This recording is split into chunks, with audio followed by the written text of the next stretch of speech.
Hi, welcome to my talk at an NI Developer Conference. This is Developing for Developers. So just for context, hi, I'm Claire. I'm an accessibility advocate and a software engineer at Carrick in Belfast.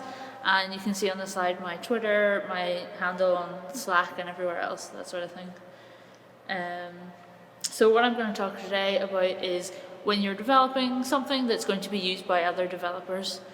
So the differences that makes in how you develop and what you have to think about compared to if you were building a standard site or app that would only be used by your end user. So the first question really in this is, what is the thing you're building? There's a couple different areas of development that cover building things for other developers to use. So an API perhaps where you're providing data for other people. There are frameworks, so if you're building something like React or Angular, that is going to then be used by other people to make their own app. There are plugins, so like Python libraries, NPM plugins, things that someone might use as a small part to give them a bit of extra functionality in their own app or site. And then there are component libraries, which is what we're going to talk about today, which is mostly where you build components that someone can then use to build up their own site or their own app without having to do all those tiny pieces of development themselves. So what are the biggest questions in this, and then we'll sort of come back to how this affects things as we go through the talk, is who are you building this for? Are you building it internally to people that work in the same company as you, that are maybe just going to use it within other apps that are built by the same company? Are you building it for a client? So maybe you have to build it for a set date and then you hand it off and you never see it again. And that might be, they might be planning to use it in a different way from if you were continually working on it internally in your own company. Are you building it for customers? So in the example of an API, people might be paying you for access to the thing that you're building. Or are you building it for the general public? So something like React and Angular and those things that we talk about, where everyone and anyone on the internet can grab the thing that you're using and build it into their own project. And those things will affect things like how you document it and how you build it and how you tell people about it. So we're going to focus on component libraries mostly because that's where my experience is. But a lot of the things that we'll talk about through this will apply to a couple different areas that I've talked about, and things like APIs and frameworks as well. So when you're building a library, when you think about the whole library altogether, there's a couple things that you want it to be. You want it to be cohesive. You want it to feel like I have this set of components and it makes sense and it works together, and I can basically build an app with these components or build a site with these components and it seems logical and it fits together. You want them to work side by side so they can be on the same page. You can have a button and an input and a menu on the same page and they're not clashing with each other or causing any difficulties that way. You want them to be consistent as well. So if I use a button in one place and then I use a slightly different button in another place, I want it to feel the same. I want to know, okay, I've done this before and it worked this way, so this is the way it'll work again. And you want it to be familiar, particularly this counts with things like material design and things that are quite famous, because it means that if somebody lands onto a site that's using this, they already know how things work. This also counts whenever, the example we talked about, if it's something internal. If you're building components and your company is going to use it in 3 different apps, they will want the experience of those 3 apps to be consistent for their customers.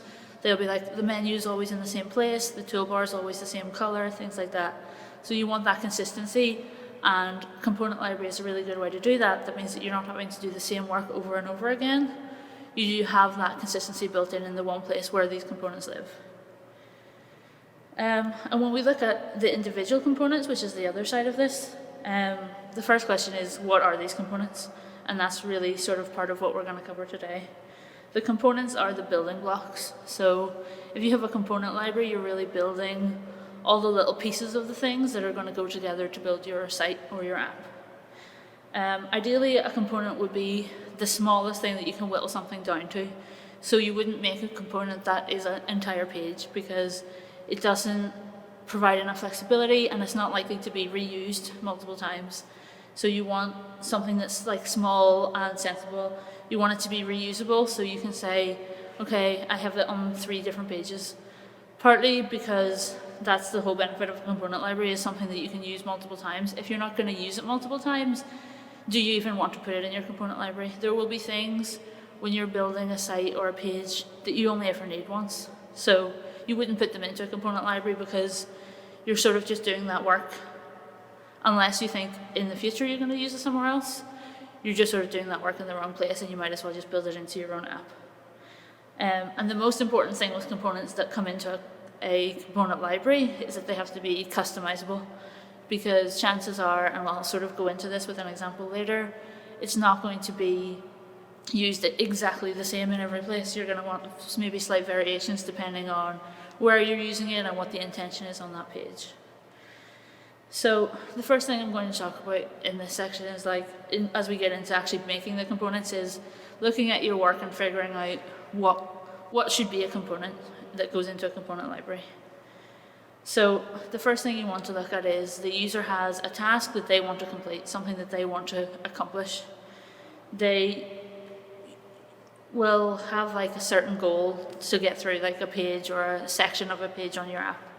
And the first thing to look at often is, does anything like this already exist? If you already have a component library, this might be a case of looking at the components you've already built. It could be that you go, well, we have something that's really, really similar to this, and if we make just the tiniest tweak, we could have this already existing. So say, for example, you have a side menu that slides in and out whenever someone clicks on it, and you need a menu that stays put all the time. You're not going to want to build a whole second side menu for that, because it's just a small tweak to the functionality. But what you might do in that case is say, okay, we could just make a small checker way for someone to customize this and say, yes, it's the same component, but it behaves slightly differently.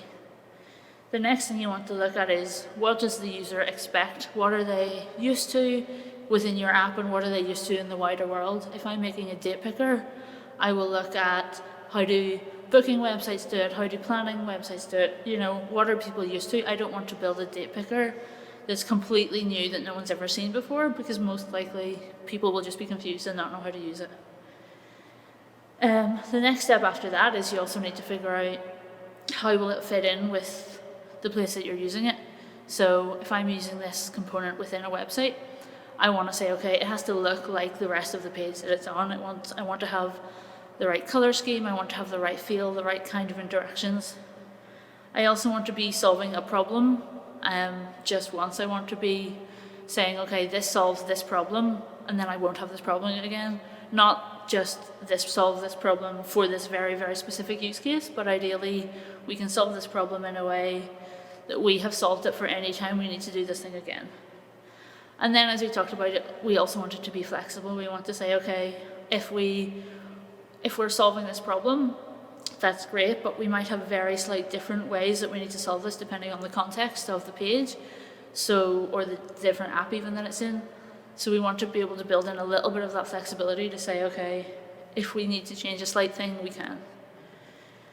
So when you come down to actually starting to build the component, the biggest thing whenever you're building for other developers is what you need to think about is, how will they use the component that you're building? Because you're not just building for the person that's sitting on the other end looking at the website, but you're thinking of, if I was sitting down developing, building this, using this component to build my thing, what would I want, what would I need? So the biggest question on this is these first two bullet points: what is external, what is internal to the component? There will be certain things that I want to say, the component works a certain way, it has a particular task to accomplish, and certain amounts of that functionality should be built in because they will always happen. If I have something where I need to put in a number, say a range of numbers, a slider, the behavior of that slider should be built into that component, and we don't want someone to change that every time, because then it's not really doing anything. The component really isn't a slider, it could be anything at all, and you haven't really accomplished your goal. But there are other things that you do want to expose that will allow developers to sort of customize it for their context. So in the example of a slider, you might say you can change the jump. So if I'm going, I might say sometimes I want it to go 10, 20, 30, 40, but then other times if I'm working in a much wider range of numbers, I want it to jump up 100, 200, 300. So you might say, we will expose the ability for people to change the step of the slider, but we won't expose the basic functionality of, like, say, how someone drags the numbers up and down or steps the numbers up and down. Because if they change that, then it suddenly doesn't behave like the component we've designed and doesn't fit in with the rest of our library.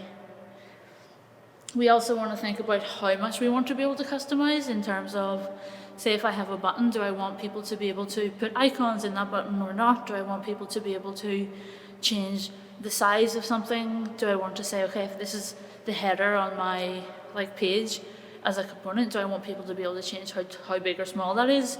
Maybe not, because it would change how that page works, but do I want people to be able to change the color of the text that sits over the image? Probably yes, because we want it to fit in with the context. One of the biggest things for me in building a component is we need to be able to build for localization, and we need to be able to build for accessibility. So this means that, say, if I'm building an app and I know that I will have users in 3 languages, I don't want the text to be built into these components in such a way where I have to build, say, an English version of this component and a Russian version of this component and a German version of this component, because that sort of ruins the benefit of having all these components, and that leads us down a path of having different sites and different builds for every language. So in that case, what you want to be able to do is let someone pass in the text so that they can say, okay, I'm giving you the localized version, so this will work the same place everywhere. And the same with accessibility. There will be certain things where you can handle the accessibility inside the component yourself. So if someone says, like, say a tooltip, and they pass in the text that the tooltip should say, inside that component you can build in accessibility functionality to say if someone is focused on the component, that it also reads out that text, because a person with a screen reader won't see the tooltip. Whereas there will be other things where you say if someone is passing in an image, you might say, okay, I'm going to make it a required part of this component that they have to pass in descriptive text for this image. So it means that you're sort of enforcing people to do the best way of using this component and the best practices web-wise. So you can say, okay, in this case you have to pass in this thing, and if it's not passed in, it won't work. The other big thing with building a component that you have to think about, especially in modern web dev, is frameworks.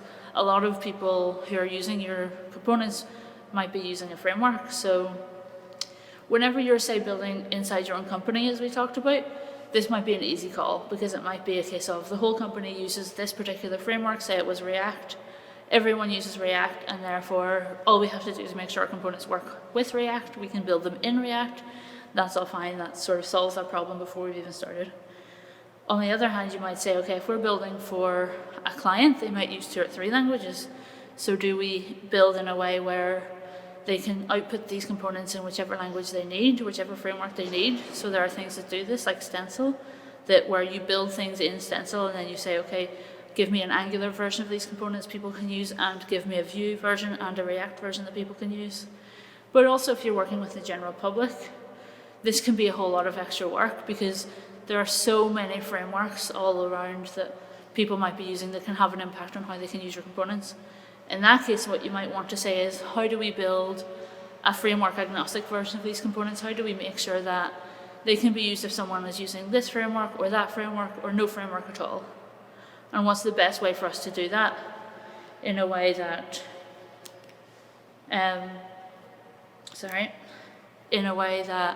keeps it a very smooth experience for everyone? So here's an example of a particular component that you might build. It's a fairly standard sort of alert message. So I've given here, there's some code of how your user, the developer, might use this component. So they would say, okay, it's a warning type of message, and that is a way of customizing the component. So you're not letting them say, this is what the color should be, this is what the icon should be. You're saying, this is a warning, and then internal to your component, you say every warning alert should have this type of icon, every warning alert should have this color behind it.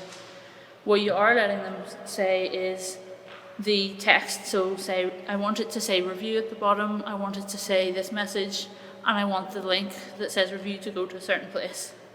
We're also letting them control the dismissal, so that's the behavior. So in this place, the behavior is built into the component and they just get a choice. Do you want it to go away by itself after a certain amount of time, or do you not? Whereas there'll be other things that are internal to this component that we haven't exposed, so the border, the size of the component, where it might be positioned on a page, because those are things that you probably want to keep consistent, because for the end user's sake, every time they have an alert, they will want it to be in the same place so they know where it is. They don't want it to come up in a different place in every page. So that's something that we might not want to let end users control, because it can end up with a messier experience. So the next big thing with all of this is documentation. You can build all of these components with all of these options, but if you don't document them effectively, then it's not going to be used, it's not going to be convenient for people. So the biggest question in this is, where will your documentation live? If you're building internally to your own company, there might be specific places where people expect to look. Sometimes this is just the README within the GitHub repo or whatever repo you're using, and that might be enough. If you're building to hand over to a client, you might need to build it in a specific way that is a kind of documentation that they understand. If you're building it for the general public, you might want to think about, do we need to build our own website? Do we need to host this somewhere that people can follow along? And what you need to think about then is, what's in the documentation?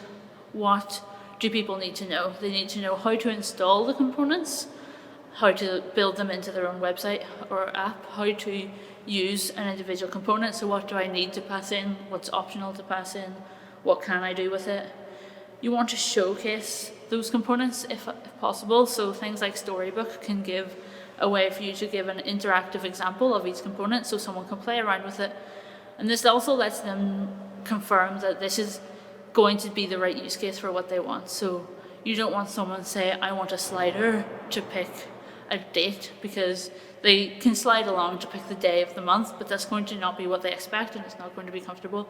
So giving someone this showcase to play around with these components can really help them know what to use and when. And then one of the biggest things that comes along with documentation is versioning. So it's unlikely that you will build a component library once at a set time and then be done with it and never have to change anything ever again. It's just not a reality in modern web development. So there will be things that you need to change. There might be bugs that appear, and that's partly something we'll come on to again later, but you need to be able to tell people there's a new version out, or this version is compatible with this, or hey, we've updated this because there was a bug and we fixed it. And if there is a new version, is it breaking changes? Will you have to do a whole lot of work when you upgrade to have things work, or can you upgrade smoothly and everything will just update itself? So part of that falls under then the end user. So we need to think about, for the person that's using these components, they are building for someone else. They're not just building for the sake of building. So we still need to consider how our components affect that end user of the site or app or whatever they're building. So the biggest benefits with a component library to that end user is that you can enforce best practices on the people who use your components. So as we talked about with accessibility, for example, I can enforce that people pass me in the correct behaviors or the correct information that I need to make an accessible component.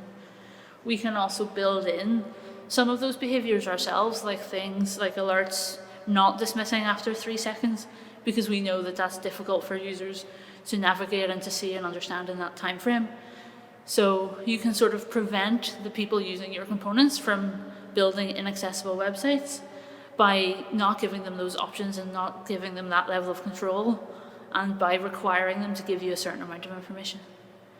And also localization is a big part of this, as we discussed earlier. If I have a component library, it means that I don't have to build multiple versions of each component to handle a certain language.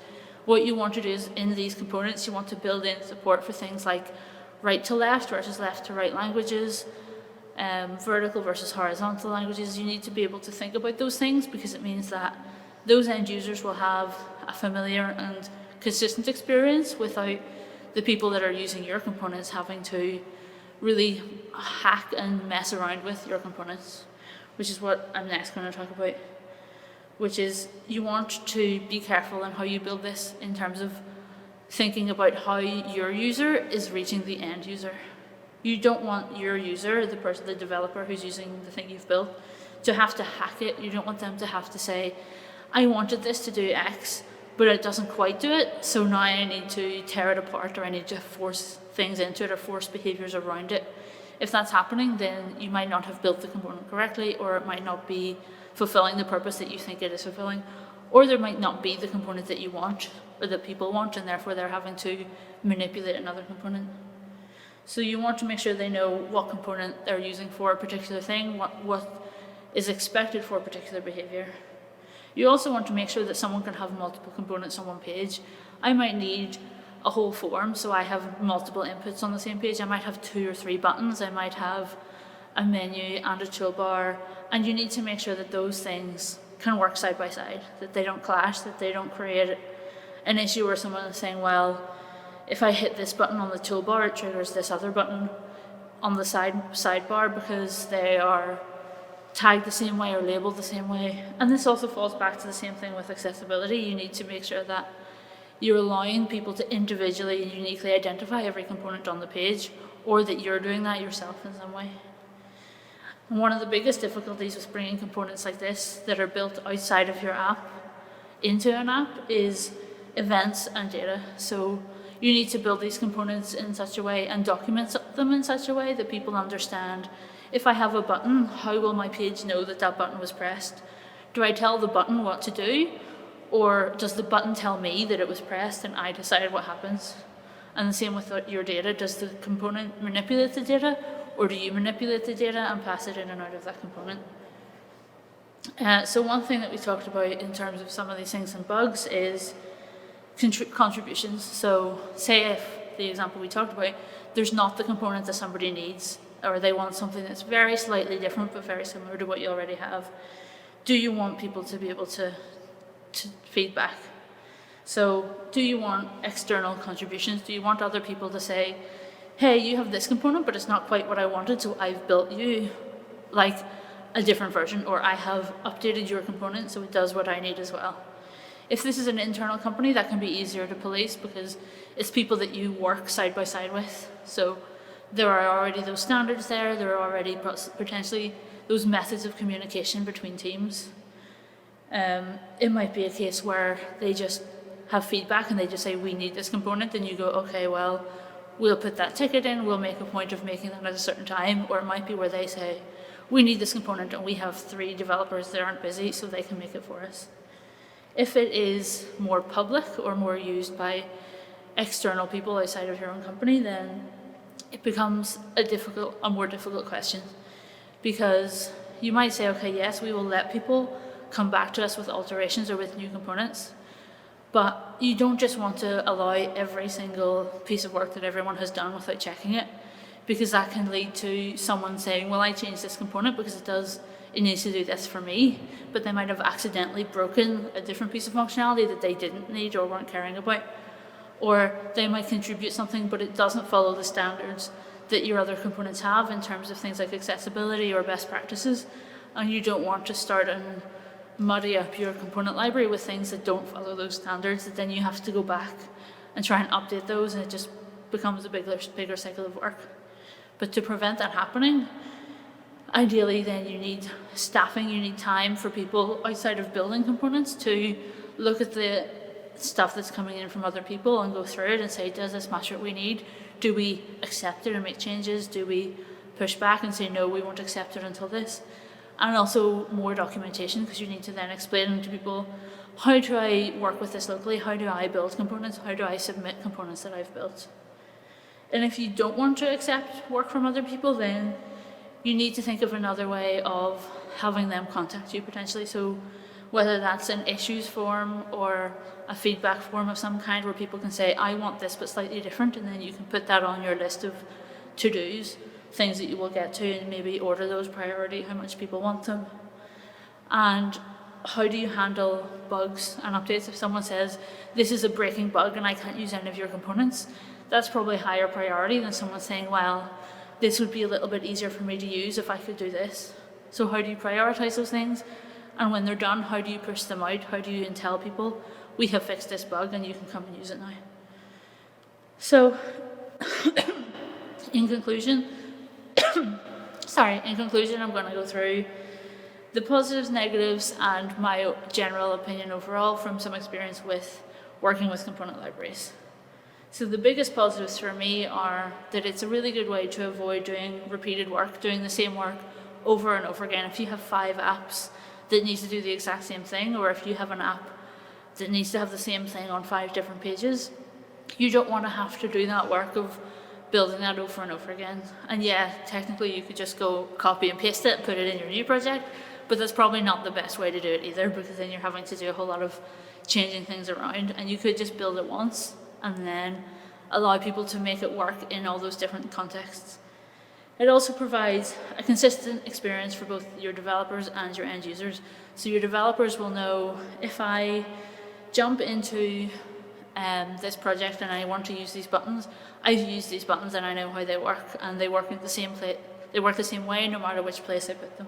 And for your end users, then they don't have any horrible surprises where a button worked one way on one page and a different way on a different page, or this image was accessible and this image wasn't, because you've enforced that.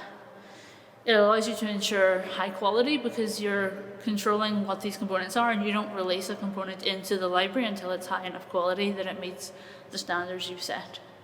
And it also allows apps and sites to feel familiar. So again, this covers both your developers and your end users, or their end users.